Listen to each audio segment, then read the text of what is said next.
It's 13 minutes to 9. Inside Number 9 is a BBC comedy series that ran for a decade. It always had a rather retro feel. These one-act dramas, often in a single, rather claustrophobic setting, with a plot twist at the end. That gave the show, which is full of surreal and dark moments, a certain innate theatricality. Which is handy because now it's coming to the stage.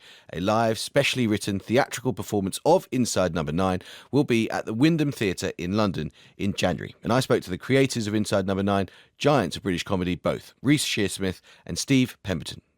It's a completely different thing every week. And it's not just the story that's different, but the tone and the genre changes.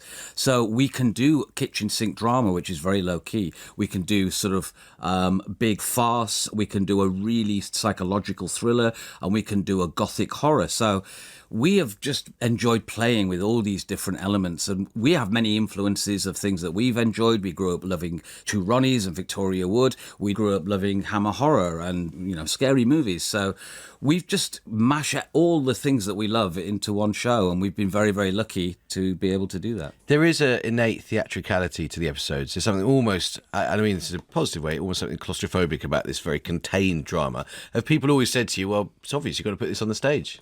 Yeah, I think since the first series that came up, and we said we would, and then you didn't. And then we have, but we thought we weren't sure when to do it, and because every time the series was recommissioned, you're then thinking about the next TV show. So yeah, Inside Number 9 Series 9 was on this year, and we thought this is a perfect time for us to launch ourselves into the West End with Stage Fright. What are you going to do differently? So you've got a live audience. I mean, the thing about a theatrical production, I guess, presumably it's going to be longer than a single episode on TV, and you have that sense of building, a sense of momentum through a production.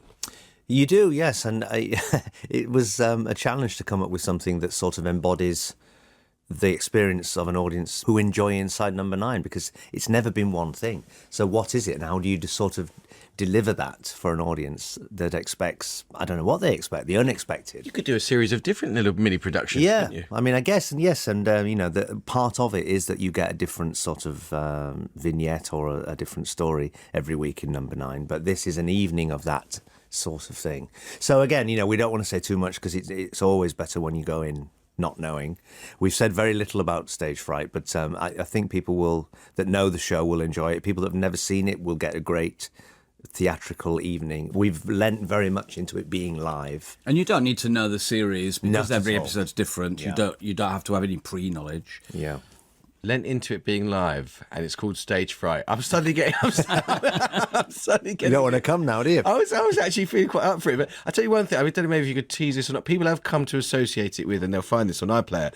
There are lots and lots of stars. You've had David Morrissey, you've had Tamsin Outhwaite, you've had Diane Morgan, you've had lots of big names. Tim Key, lots of people doing it. Will there be an element of star appeal about Stage Fright other than your good selves? That's one of the elements that we have thought about. Yes, so perhaps you might be onto something there. I have to say, the way in which you're being cryptic seems absolutely on message here. Can I ask you a final question or two about comedy? You guys have spent decades in comedy. You've made lots of different comedies. You've been successful.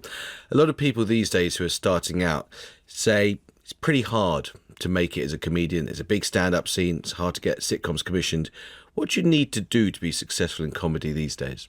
It's hard to answer that. I mean, we began by going to the Edinburgh Festival, and that in our time was a great launch pad.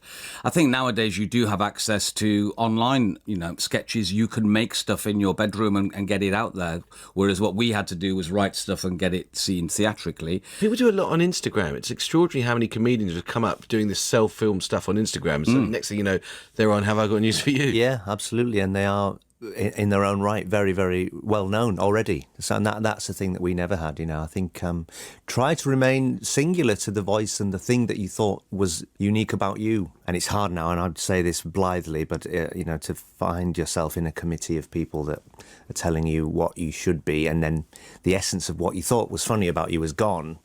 You would start to worry. I think we were a strong flavour, but we were very sure, and I think people recognise that as an authored thing, But this is the key thing. You guys are a very strong flavour, and it's hard once you've seen Inside Number 9, obviously people get it. It's a fantastically clever, witty comedy. It's surreal, it's dark, it's eccentric. It's all those things. But if you're starting out in comedy, how do you persuade people to give you the green light for that strong flavour? I mean, it's become, again, somewhat cliche to say that Monty Python wouldn't get commissioned these days. It is so eccentric, it's so out there, and it is so funny. So if you are a strong flavour comedian, maybe a young person listening to you guys, who looks up to you guys, watches Inside Number 9, how do you persuade commissioners to invest in your strong flavour?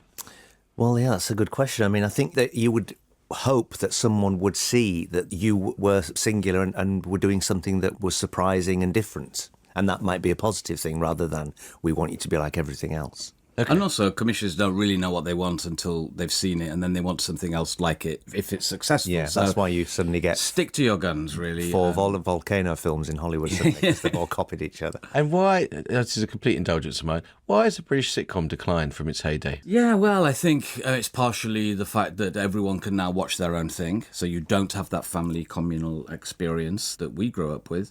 I think they're making a big push, especially on the BBC, to bring that back. And I think you need to see it in order to want to write it. I mean, there's been an awful lot of good, dark, eccentric, etc. comedies out there, and people think, oh, I'd like to do one of those. But we need to get those big, funny, laugh out loud, family round the telly comedies back. I agree with you. I think you've got to give them time as well to bloom. And that's what people don't necessarily get all the while these days. It's off before you've given people the bite to get into it. Well, thankfully, they gave Inside Number 9 plenty of time. They did. Steve, Reece, really good to talk to you. Thanks for coming in. Thank you. Thank you.